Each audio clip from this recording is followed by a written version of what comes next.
Welcome in, y'all. Let's talk about a game that is getting unnecessarily interesting. So, we are in the bottom of the eighth for any of you not watching. And Garcia, after hitting an absolute bomb in the top half of this inning, drops a pop fly. Was running in at top speed, but should have caught it. And now, instead of runner on first with one out, we have runners on first and second with nobody out. And Robertson is doing his absolute best to work through this one. So we are going to hope the Rangers can hold on for dear life here. 3-1 count. Austin Riley up. Looks like he just found a hole where nobody was. Absolute weakest ground ball you've ever seen. But we had Simeon, I think, covering second on that. Entire right side of the infield completely empty. And the Braves are able to score a run at 6-4 now. I mean, I'd be surprised if that topped 50 miles an hour on the exit velocity. So, no, they just had Simeon playing literally right up the middle, and he hits just the smallest ground ball. It literally died like 20 feet away from the infield. That's how slowly this ball was hit. Right side, just nobody home. That is really, really unlucky for Robertson. Just extremely unlucky for Robertson right there. Feel bad for him. It's just the way the Rangers had things positioned. Siegs was playing pretty straight up shortstop. Simeon was right over the bag, playing straight up the middle. He had no chance to get to that ball. I mean, I don't think he had any chance to get to it. So Yates is warming up right now. We got runners on first and third with nobody out. 6-4 ball game.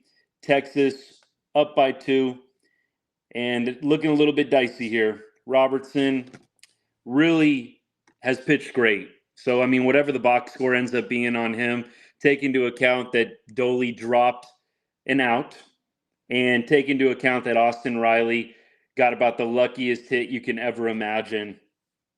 I mean, just terrible luck for Robertson. Feel bad for him, but it is what it is at this point.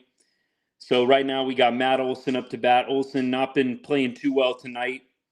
Hopefully that continues. I don't know if he's off to the best start to his season at this point. Let me pull up the box score. We'll start talking through a couple of things as this goes on. What's up, everybody, by the way? I'm checking out some comments right now. Good to see y'all. Really hoping the Rangers can pull this one out after getting beat up Friday and Saturday by Travis d'Arnaud. Fortunately, the Braves give him the day off today, and the Rangers happen to be on top. They've gotten some big hits, some big home runs in this game. Really nice to see the bats kind of come to life today, isn't it? I mean, you see Evan Carter hitting a bomb. Doley goes deep in the top half of this inning to give it a 6-3 lead. And then Kisner. Wow, Andrew Kisner, was not expecting a 3-run bomb from him that might end up being the game-winning RBIs if the Rangers are able to hold this lead. Andrew Kisner with the big 3-run bomb. Jonah Heim on the bereavement list. I believe his mother-in-law passed away. Prayers and thoughts with him, absolutely. But Kisner taking advantage here in a big spot, hitting a 3-run homer. That put the Rangers up 4-3. Garcia adds 2 with the 2-run homer in the top of the 8th. Braves just scored on a real dinky ground ball. Olson is 2-2. Robertson tries to throw, I believe a curveball there in the dirt. And now it's a full count. Runners on first and third right now. What's going on, guys? Welcome in, welcome in. We're just hanging out watching the game. We'll do a little bit of analysis, but as we go. But in these big moments, we're going to be locked in, trying to give you a little play-by-play. I'll probably be a little bit behind some of you who are on cable. I'm on my iPad right now, watching on the ESPN app, so I might be a little bit behind some of you, but I'll do my best. Looks like Robertson or Olson called for time here, so we're still waiting on this full count pitch. First and third, nobody out. Rangers trying to get away with a win in Atlanta before an off day tomorrow. Off day tomorrow for the Rangers after about, I believe, 10 straight, maybe even more than that. They've had, it feels like maybe 13 or 14 straight games. It's been up there. So much deserved day off tomorrow for the Rangers. Hopefully, we can pull out the win tonight, get on a happy flight back to Texas. Olson fouls it off. We're still 3-2, nobody out. Tough at bat from Olson here. He's 0 for 3 on the night. Not having an awesome start to the season, but one swing of the bat. So I want to say, by the way, I don't like to always go to this, but I think a lot of y'all who are watching this game will agree with me. Umpiring's been a little bit suspect in this game, unfortunately. Some tough calls. Both teams, really. I can't say the Rangers have been favored on the bad calls or vice versa. Wow, huge strikeout from Robertson. Fastball, outside corner, up high. Olson goes down swinging. Huge out right there from Robertson. What's up, guys? I see a bunch of y'all saying hi. Thank you. I know a bunch of y'all are coming in on YouTube. We're going on YouTube right now, Instagram. We're going on Facebook. We're going on X. So I'll try and say what's up to y'all as we go along here. But we got Ozuna up to bat. And by the way, Ozuna, on his home run earlier in the game, I made a note to myself, you had a base open. I think it was runners on second and third when Ozuna hit his home run earlier in the game. And there's a base open. Lorenzen threw him a hanging breaking ball, and Ozuna makes it 3-0. That's how the Braves got their 3. They just added a 4th right here. But I'm just thinking to myself, why are you pitching to Ozuna, the Braves' hottest hitter? And looks like Ozuna's going to pop up to Semien right here. Semien under it, makes the catch. And we have 2 outs now. Those were 2 huge outs from David Robertson. So it is a 6-4 ball game. First and third, 2 outs now. Just some 2 incredible at-bats there, facing 2 super dangerous guys in both Olson and probably the hottest hitter on the Braves right now in Marcell Ozuna. Marcell Ozuna pops up. It was center cut, that pitch. He missed it. Robertson kind of left that one a little bit center cut, and it looks like Ozuna just missed it. Looks like Bochy's coming out right now, and I assume Yates is coming on to get the final 4 outs. So we'll have a little bit of a pitching change here, a little bit of a break, give us a chance to catch up on a few things. But Bochy getting the ball from Robertson. Great outing from Robertson. Had some tough luck in this inning. Doley drops a fly ball. Then a ground ball from Riley that was going about 50 miles an hour off the bat. Just totally got jammed. Rangers were playing pretty much straight up the middle and playing to pull. So nobody was on the right side. Braves are able to tack on a run to make it 6-4. So right now, let's go through a little bit of the box score. We'll get through at least a few of the key points in this game. We've already talked about some of them. Of course, I think the big story is the home runs tonight. Carter, Kisner, and Doley all going deep tonight. Probably the most unlikely of the 3 being Kisner, the backup catcher, hitting a 3-run homer to make it a 4-3 ball game. So Kisner, probably the hero of the night. But this bullpen is going to have to probably take over that title here, playing the hero to get us out of Atlanta with at least 1 win. So Yates is on right now. Robertson, I believe he went a full inning, if I'm not mistaken. I'm going to pull up the box score right now. Robertson went an inning and 2/3. Did give up a run. That is a tough earned run. Right now in the box score, they're giving Robertson an earned run for that they just scored. I can't even believe that. So Doley drops the fly ball. Did they rule that Doley drop? Okay, no, they didn't rule that Doley drop a hit. They gave Doley the error. I'm a little surprised that Robertson has an earned run there. That doesn't make a whole lot of sense to me. So the guy who scored, I guess I see why, because the guy who scored actually got on legitimately.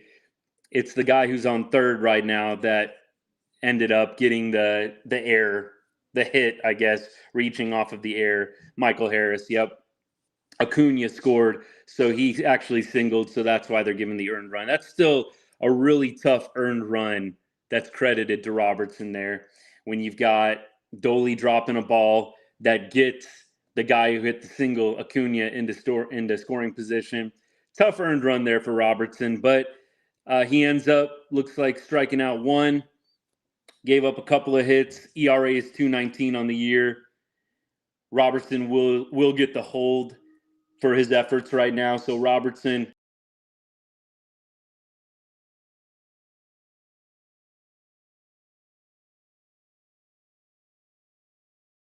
so let's see what happens here. Big pitch here, looks like strike two. Pitch down low. Yes, that's right. Acuna did reach legitimately. I still say, look, no arguments. It is an earned run by the book, but that is tough when you've got Dolly up in the fly ball that puts the runner that got on legitimately into scoring position. Tough earned run for Robertson is what it is. Wow, big strikeout from Yates. That dude is so clutch. Where would we be without Kirby Yates right now? He strikes out Arcia on a high fastball. Rangers get out of the jam with a 2-run lead. We're heading to the ninth. My goodness, Kirby Yates. Where would we be without that dude right now?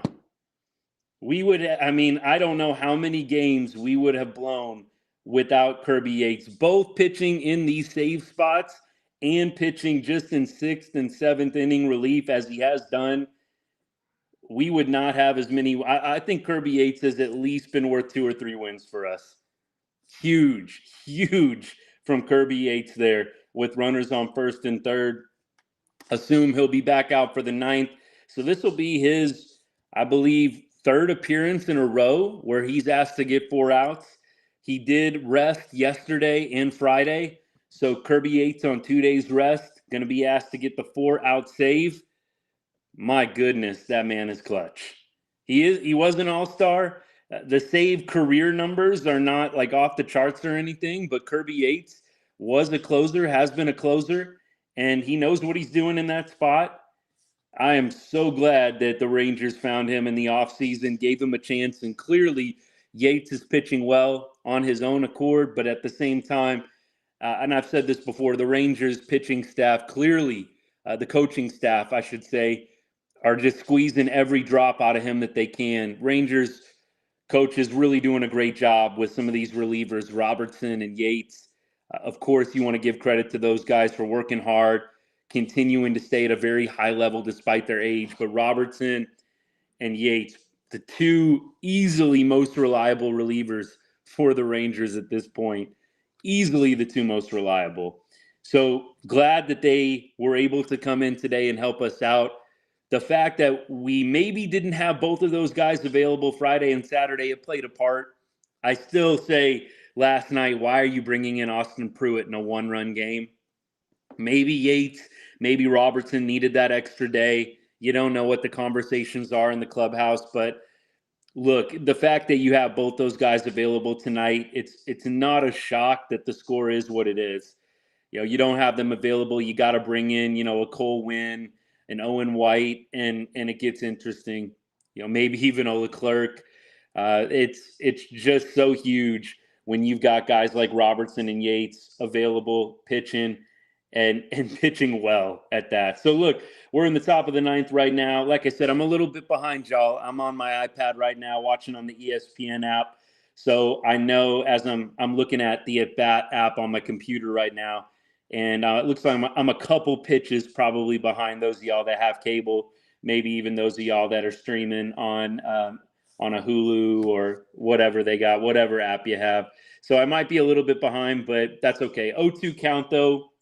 Kisner up to bat. So Rangers have the bottom of the order here, and then I think Simi will be up 3rd. Siegs, if somebody reaches. Seager, man, I thought in his last at-bat, normally you just see Siegs crush. Absolutely crush a hanging off-speed pitch like the one that he got thrown first pitch in his last at-bat. Those of y'all that have been watching this game all the way through, you know what I'm talking about. That is a pitch Seager absolutely destroys. Then he ends up going down swinging, I believe, on 3 pitches. But that first pitch he got was just a hanger. And usually you just see him deposit that into the seats. So Siegs still getting right tonight. Looks like his stat line, by the way, Corey Seager 0 for 4 with the strikeout. So Siegs is still figuring it out. We got some other guys stepping up to help him out. That's what you need. That's what you need right now. You need some other guys helping out a little bit. And look, Siegs, no spring training. Got to give him a little bit of slack. I say if he's still doing this in May, I'm worried. I think you got to give him the month of April with no spring training. I know that he's making a lot of money. I know some people are impatient. I really feel like, though, no spring training for Seager. Got to give him the month of April just to get right. I mean, a lot of these guys had a whole month from late February to March to late March to get right, to get ready. I'm going to give Seager April before I really start hitting the panic button on him. So we got Leote up right now. Oh my gosh. This umpire loves to call the outside strike to righties. The pitch that Leote just got was probably a foot off the plate getting called a strike. Langford had another one. It's just, I've seen it all night long. The outside pitch to a right-handed batter, a foot off the plate getting called a strike. I mean, what are you supposed to do? And it just changes the whole at bat. It looks like Leote goes down swinging here. It just changes the whole at bat when you are just getting robbed of ball calls. A clear ball getting called the strike. So I feel bad for Leote here. He goes down swinging, and like we always say with the box score, ooh, that was ugly, though, by the way. I just saw the replay. Ugly strike three from Leote. That ball was probably about to hit Leote. I mean, don't you guys agree? That ball was probably going to hit him, and he's swinging at it. My goodness. But look, I still, back to my point on the umpiring. Yeah, that was close to hitting him, man. What are you even doing offering at that? I mean, this lefty they're throwing is pretty nasty. I mean, bummer. I'm not gonna lie, he's pretty nasty tonight. So I get it, but look, that was ugly from Leote. That being said, when you're getting that outside strike call, it just changes the entire at bat, especially for some of these Rangers players that do see the ball really well and have great vision at the plate. When you're getting robbed of ball calls, it's just so hard to have a quality at bat up there and really do what you want to do. And it gives the pitchers such a huge advantage. Instead of fastball counts, now you're in off speed counts. So I feel bad for Leote, but yeah, that Leote strikeout is kind of quintessential for him, is it not? I mean, Leote can look so good, both at the plate and in the field when everything's clicking for him in his mind. And then there are just times where you're like, how is this dude a major league starter? It's just Leote. Simi's up right now, 2 down, and just slaps a real hard line drive foul, looks like, down the right field line. They were talking on the broadcast about Semien and how he's trying to do a better job of taking the ball the other way. And you have seen that. He had a really nice double a couple of days ago that he drove into the right center gap. And of course, Simi, most of his home runs, I think they were showing on the broadcast, nearly all of Semien's home runs that he's hit in recent years have been pulled. No dead center, no oppo homers for Simi. That dude, if he's hitting a bomb, he's hitting it to left field or bust, man. So it's a 2-2 count right now, and looks like Semien strikes out swinging. So we will go to the bottom half. We go to the bottom of the 9th. The Braves will have Kelenic, Trump, and Guillermo. So 7-8-9. 7-8-9, and then you have Acuna coming up to bat. So it would be in Kirby Yates' best interests to go 1-2-3 here. Let's go 1-2-3. Let's not give Ronald Acuna an opportunity to tie the game by letting somebody get on base. So we're hoping for a 1-2-3 inning, and then we get on a happy flight back to Arlington, and we have a day off tomorrow. So I think after that we play, is it Seattle? Is Seattle next? So look, the Rangers they're in a gauntlet right now, honestly. This has been a gauntlet of games. The schedule's got to get a little bit easier. But we're in a little bit of a tough stretch right now with opponents. I mean, we had Oakland, and Oakland had kind of a hot start to the year, right? But, geez, it just feels like every series we're playing somebody who is a playoff team. So it looks like this week We have Monday off, and then after that, Tuesday, yep, Seattle. 3-game set, probably a little 3-game set starting on Tuesday, probably a little Tuesday to Thursday. So, look, hopefully we will get at least 2 out of 3 there because Seattle is right behind us. I mean, right behind us in the division. So I am really hoping that we can take some games from Seattle, get a little separation, and then looks like this Friday, the Reds come to town. So Rangers have a nice little homestand right now coming up here. Get some home cooking. That'll be good for the boys. It's been a long road trip. Long road trip. Yep. And the Reds are 12-9 right now. So the Reds are not a slouch either. So the Rangers genuinely, I think, are going to play 4 or 5 series in a row here against legit competition. This is it's a tough stretch. Rangers, I'd like to see what their record is going to be at the end of it, at the end of this next week. Let's see what their record is. But without their full starting pitching, if you can go 500 or even be a little bit above 500 after this stretch is over, you'll take it. I'm not panicking by any means that the Rangers are 500 right now. It's fine. They could drop this game, and I'm still not hitting the panic button. This is a tough stretch. Appreciate it. So I'm going to get some comments up here, by the way, as we're going. So KC after the Reds. My goodness, we can't catch a break because KC's 13-9 right now. So we're in quite the stretch here, playing a lot of winning teams. That's why when you see the crazy off your rocker posts online, people melting down every time the Rangers lose, take it with a grain of salt. We're playing a lot of really good teams right now, and we're not at full strength. We're not at full strength right now.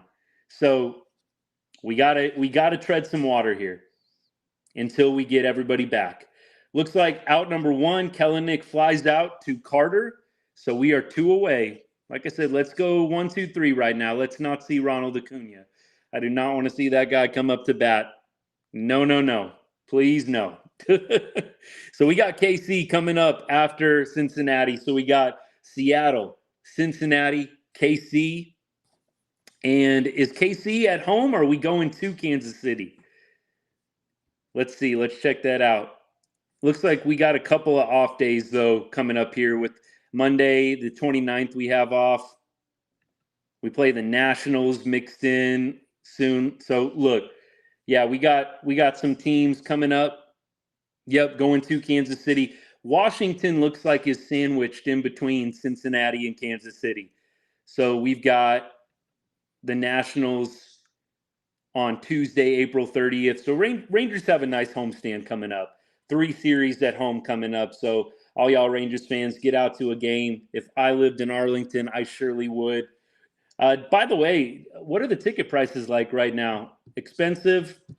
Not affordable, or is it all right? I've been kind of wondering. I don't check ticket prices at all. I'm in Vegas, so my wife and I, we only will go check out ticket prices when we actually are going to go to a game, which is maybe once or twice a year. But let me know how the ticket price has been at Globe Life this year. I expected them to kind of go up with the Rangers winning the World Series, but I was thinking about that the other day, just kind of curious. So absolutely get out to a game if you can. I would love to be watching some Rangers baseball right now in person. So look, we got 2 outs now. 2 outs now, and we are 1 away from a Rangers victory. Let's see it happen. Oh, I didn't even realize they brought on d'Arnaud to pinch hit there. Okay, good. I appreciate. Thanks for getting back to me on this one. So good. I'm glad that they're not too much more. I mean, you expect after a World Series championship, ticket prices are going to go up a little bit, but at the same time, I'm glad to hear that. All right, we got a 1-2 count right now from what it looks like. 1-2 count right now. We're 1 strike away from taking the 3rd game of this set, going into the off day tomorrow with a victory. Kirby Yates going for the 4-out save.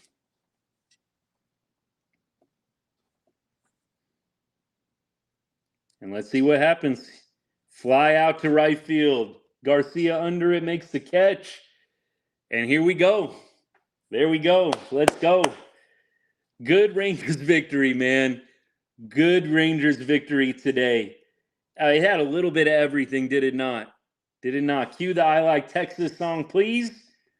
I got to get that dialed up. I really do. I got to get that playing for y'all the next time I'm on and we take a victory while we're on the live. I got to get I Like Texas going for y'all because this is a big win for the Rangers.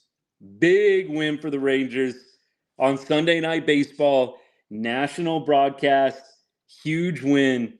So glad that with all these eyes watching, we come back down 3-0. It was not looking good.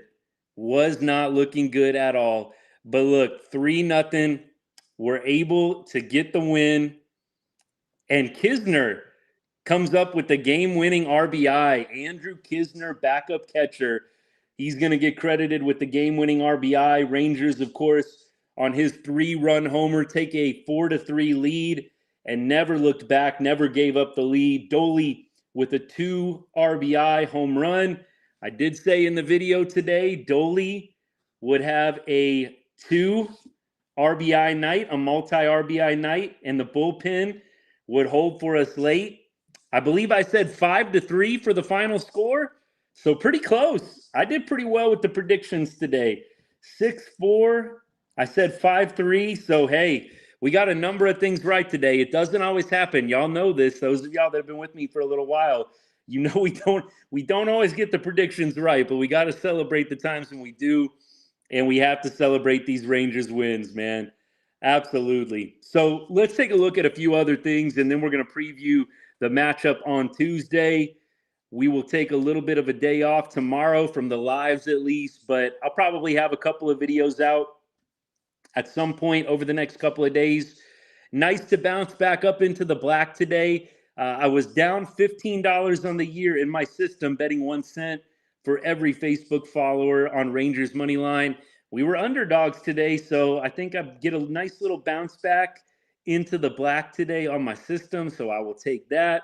But let's look at the Rangers lineup today and talk about some notable things. So Evan Carter, 2 for 4 tonight from the 3 spot. This is the kind of production that you need from Evan Carter. You need the guy in the 3 spot going 2 for 4, hitting a homer, scoring a couple of runs. Just a huge game from Evan Carter. I mean, if I tell you Evan Carter from the 3 spot goes 2 for 4 with a home run, and I just tell you that about the game, I think you're probably feeling pretty positive because most of us know Evan Carter has not been hitting well. Not been hitting well.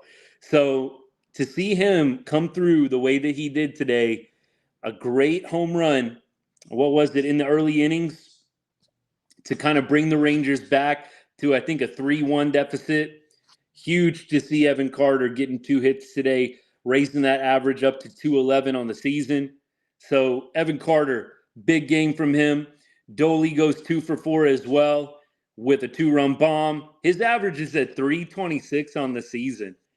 I don't think that I definitely did not have Dolly highest batting average on the team through month number 1 on my bingo card. Did not have Dolly leading the Rangers in batting average, but hey, I'm not going to complain. I'll take it, man. Dolly hitting 326 on the year, leading the Rangers in RBI as well, I believe. Hey, Carrie, thanks for joining in. Just saw your comment. Jonah Heim, I believe, bereavement list to attend his mother-in-law's funeral. So our thoughts and prayers are with Jonah Heim. Hopefully he'll be back with the Rangers this week for our series with the Mariners. But obviously, I'm sure he's taken, and the Rangers are allowing him to take all the time he needs to attend to that. So again, thoughts and prayers with Jonah Heim and his family. Knizner, though, stepping up in his place and having a huge game. Happy for Andrew Knizner. Knizner goes 2 for 4 with a 3-run homer today. That was the difference in the game. That was the difference in the game today. So Langford, 1 for 4, had the RBI not the RBI single, but the infield hit that he beat out. It actually looked like he beat out. What was it? It It was one earlier in the game. Looked like he had beat out another one, but the Rangers decided not to challenge it. Forgive me, I'm not going to get the inning right, but it looked like Langford had beat out a second ground ball, but the Rangers decided not to challenge it. I think it was a little bit earlier in the game, so maybe you're saying, don't want to waste the challenge. You know that you only get one if you're wrong. You get two if you were right on the first one. They need to change that.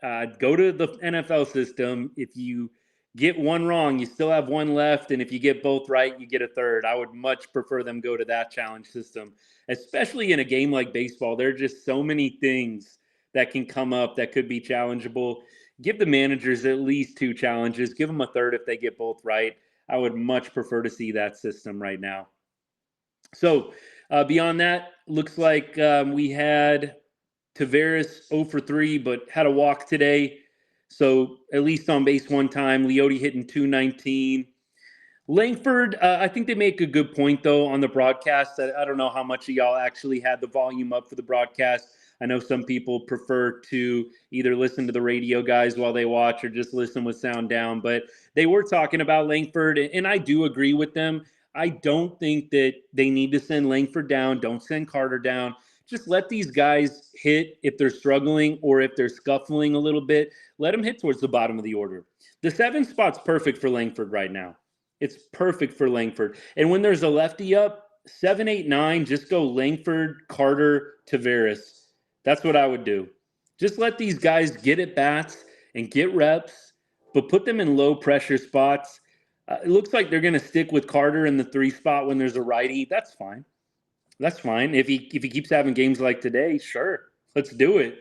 But honestly, my opinion, keep them on the big league club. Don't send them down. You know what's going to happen, right? If we send those guys down, they're just going to tear it up in AAA, and it's going to be like, okay, why did we even send them down? I mean, they're not going to struggle in AAA. They're both going to go down to AAA and hit the cover off the ball, and then you're going to be like, let's bring them up again because they're hitting great. So for me, just leave them up and let them play. They are the future, so let's just let them get reps. There's going to be some bumps along the way. I'm really surprised Langford hasn't hit his first home run yet. I really expected him to come out and at least get a couple early on. So a little bummed out for him that he hasn't gotten that first bomb yet. It's coming.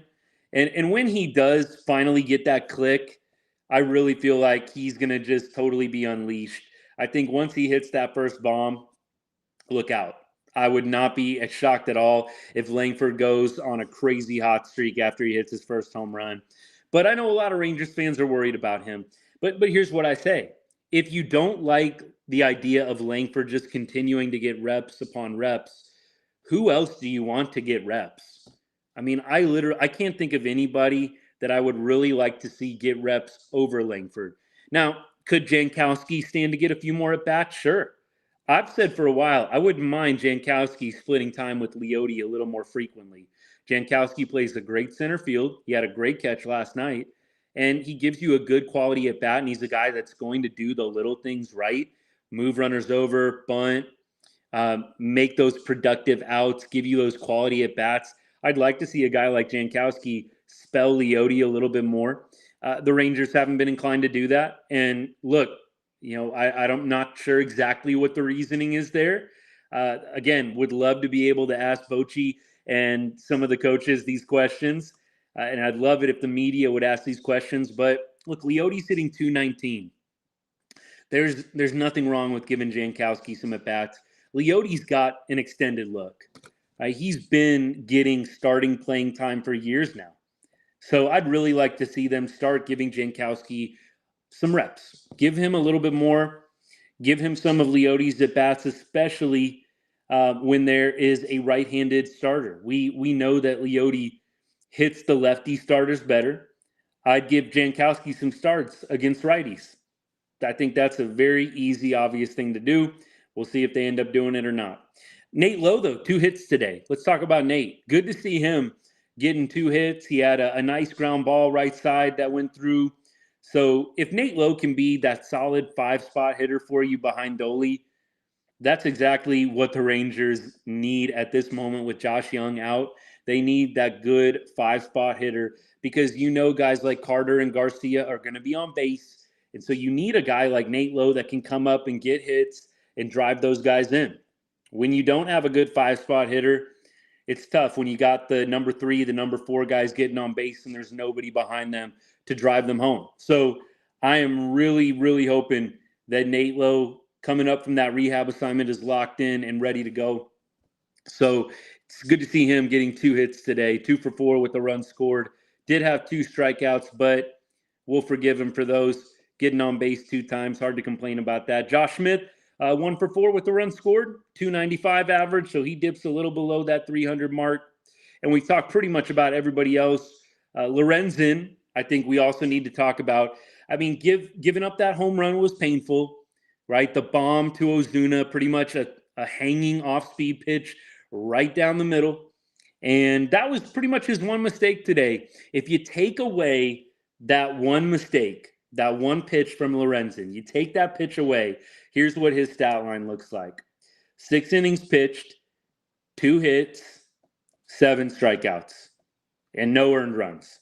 If you take that 3-run homer away. Now, look, it's hard to play that game, but my point is Lorenzen pitched very well tonight. And after he gave up that home run, basically locked the Braves lineup down. Not an easy thing to do. Evo wasn't able to do it yesterday. Lorenzen has given us 11 very quality innings to start his Rangers career. Cannot at all be unhappy with what he's given you. So we'll see. I'm curious what they're going to do with this pitching rotation when Scherzer comes back, when Bradford comes back. Who's going to be getting the boot? I assume Heaney is probably going to be out when Bradford comes back. Maybe they'll end up sending down an Owen White or a Pruitt when Bradford comes back. I'm sure that one of those guys is probably heading back down. Maybe they send Heaney to the bullpen, put Bradford in his spot. I'd rather have Lorenzen right now than Heaney. I mean, agree, disagree? I would much rather have Heaney in the bullpen and Lorenzen starting, just personally. Lorenzen, yeah, that was kind of a crazy play.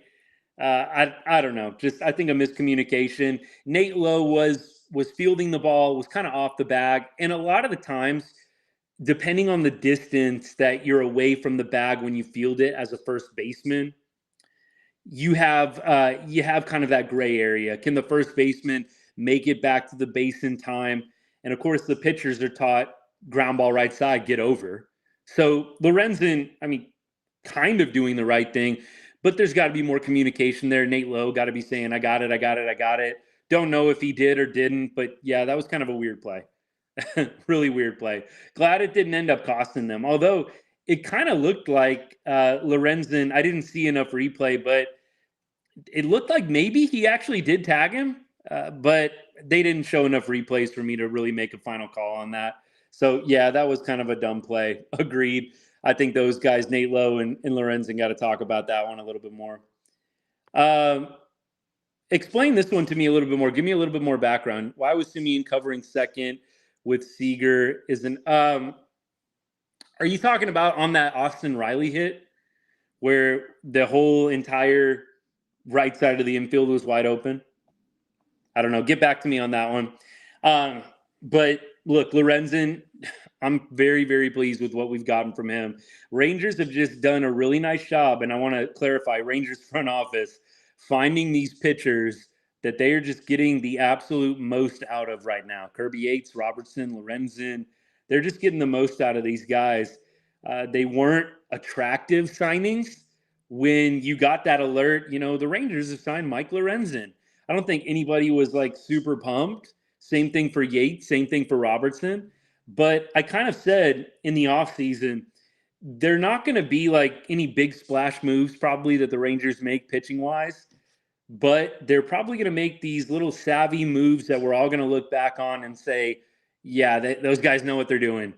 CY and the rest of the front office, they knew what they were doing when they went out and got Lorenzen, went out and got Yates, went out and got Robertson.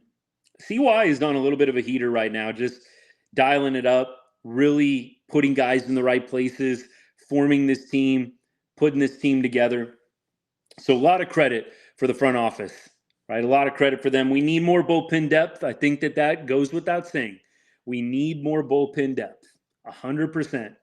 And I think that the Rangers are probably going to go out and get that bullpen depth, maybe at the trade deadline.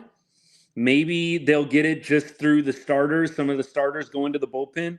But the Rangers need some more bullpen depth, no doubt. By the way, let's kind of do some bonus content here, non-Rangers, but kind of.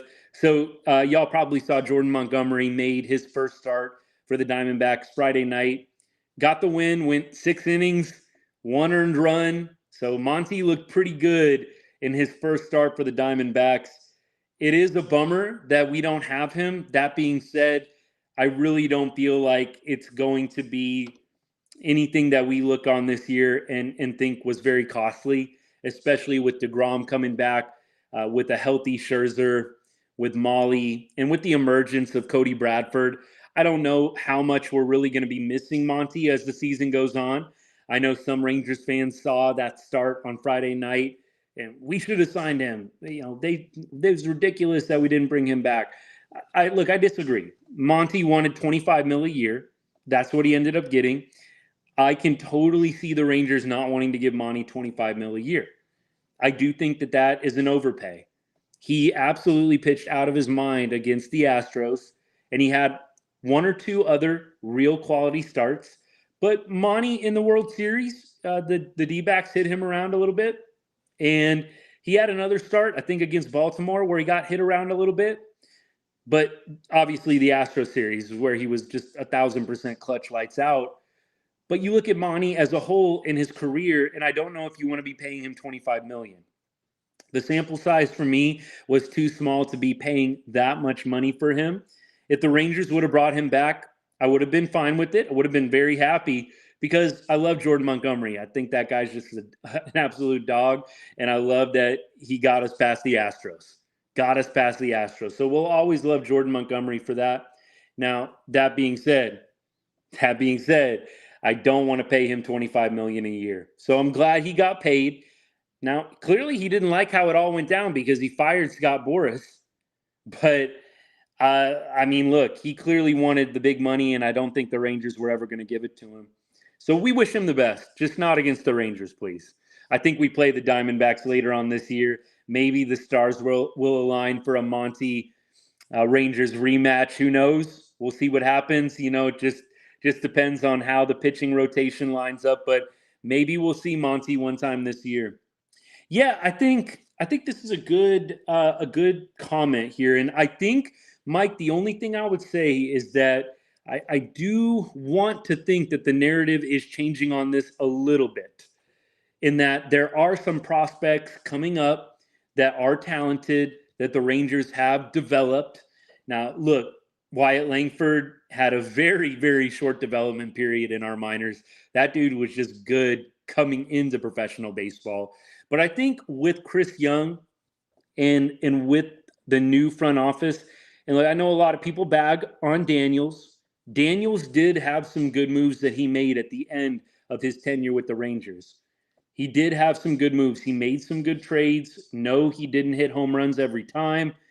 But I do feel like Chris Young and the Rangers front office are trying to dispel this notion that all the Rangers can do is sign guys, they can't develop guys. But that is the narrative on them so far. I think they have made some steps to try and dispel that, but I think that the jury's still out. I think if I could get a little bit more specific, though, to Mike's comment, I think pitching is the biggest thing. Developing ace pitchers.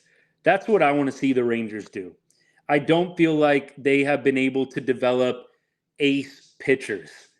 And that's what I would like to see happen. They brought up some bats. Evan Carter. I would say the Rangers developed Evan Carter, and Evan Carter's a good ball player.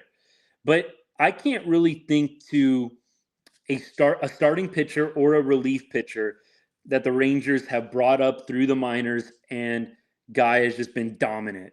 You know, I can't think of a guy. I don't know who the last guy we would probably say that is. Y'all help me out in the comments. Who's the last Rangers pitcher, tried and true Rangers minor leaguer that came up through the system and was just an amazing pitcher that we didn't trade away? that we didn't trade away. That's the huge asterisk, right? Because we have traded away some guys that have gone on to be outstanding big leaguers that made it pretty far up in our system. But I can't think of it off the top of my head who I would say is a Rangers pitcher that's come up through the minors and contributed for us on a high elite level in the big leagues.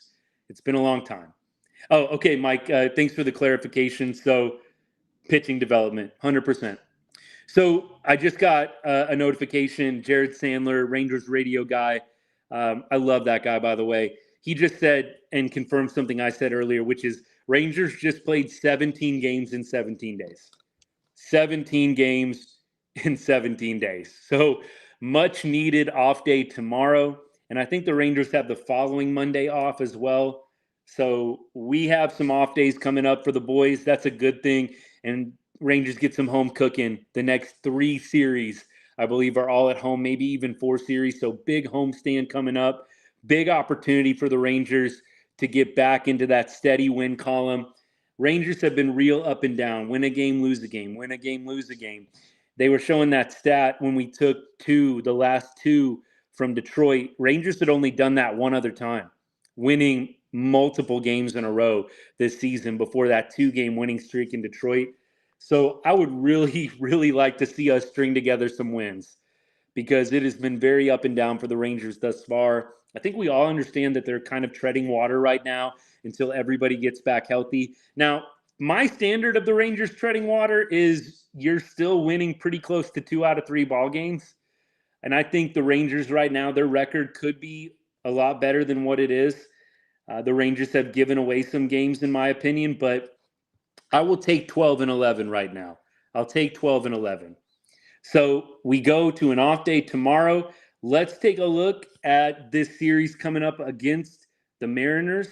So on Tuesday, we'll see the Mariners come to town, and it looks like on Tuesday we'll be throwing Dunning. Gilbert will be throwing for the Mariners. Gilbert's probably the best Mariners pitcher up to this point. I was watching on MLB Network, and they were talking about the Mariners starting pitchers and how they've really struggled this year. But Gilbert is kind of the one bright spot. I think Kirby's gotten beat up. Kirby, of course, some of y'all might remember the last game of the season against the Rangers right before we went to Tampa Bay. And, of course, that game, the last game, game 162 last year in Seattle, was for the division. We win that game. We win the division. Kirby came out, pitched a masterful game, and we ended up losing, and the Stros took the division. But we all know the happy ending. But Kirby is getting beat up as well. Castillo is getting beat up. So Gilbert, kind of the one lone bright spot. We see him on Tuesday. So he'll oppose Dane Dunning, who has pitched really well. I think what you've gotten from Dane Dunning so far this year has been very, very quality. So hopefully Rangers can get off to a good start in the series on Tuesday. Let's look at the numbers a little bit, how the Rangers fared against Gilbert. So Garcia, 231 average and 26 at-bats. Nate Lowe is hitting 333, 9 for 27 off of Gilbert. Seager hitting 375 and 16 at-bats. Simi has really struggled against Gilbert. Really struggled. Simi is hitting 087 and 23 at-bats. That's not good. So hopefully Simi can break out of that nasty slump against Gilbert. Nobody else really has a lot of numbers against Gilbert, the Seattle starter for Tuesday's game. Doing a little preview of the next series as the Rangers go into a homestand in Arlington starting Tuesday. The Mariners against Dunning have some decent numbers. Crawford hitting 316 and 19 at-bats. France, the first baseman, hitting 333 and 15 at-bats. And then the catcher, Raleigh, looks like 313 and 16 at-bats. So look, there's some guys that have seen Dunning well. Doesn't mean that they're going to have success this time around, but there are some guys that have had some quality at-bats off of him. We'll see what happens, but Mariners are 10-11 right now. I need to do a little AL West checkup here. I'm going to do that right now, and then we'll wrap things up, guys. But let's look around at all the scores from today in the AL West especially. It looks like the Astros lose to the Nationals today, 6-0. I tell y'all every time, when the Astros lose and the Rangers win, the day could not be any more fantastic. I mean, seriously, the day could not be any more outstanding when you get a Rangers win and you get an Astros defeat, especially an Astros shutout defeat, 6-0 against the Nationals. Gotta love it. Astros drop to 7-16. 7-16. Mariners do beat the Rockies today. That was kind of a crazy play. I don't know if y'all saw that fan interference on that Rockies game yesterday. Rockies actually ended up winning in extra innings from what I understood. But I'll tell you what, that was a crazy play where the fan, it would have been a walk-off home run in the 9th inning for the Rockies against the Mariners. Fan interfered with the ball. Probably would have been a home run without the fan interference, but they called McMahon, who was the batter, out, and the game went to extra innings. It was a really, really wild sequence.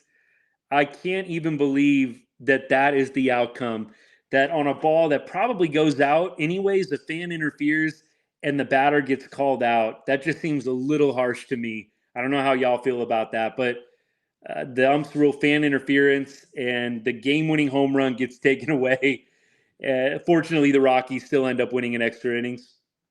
But I do agree, Mike, with this comment. I'm just trying to check out all these comments as I go, guys. I do like how we match up against the M's too.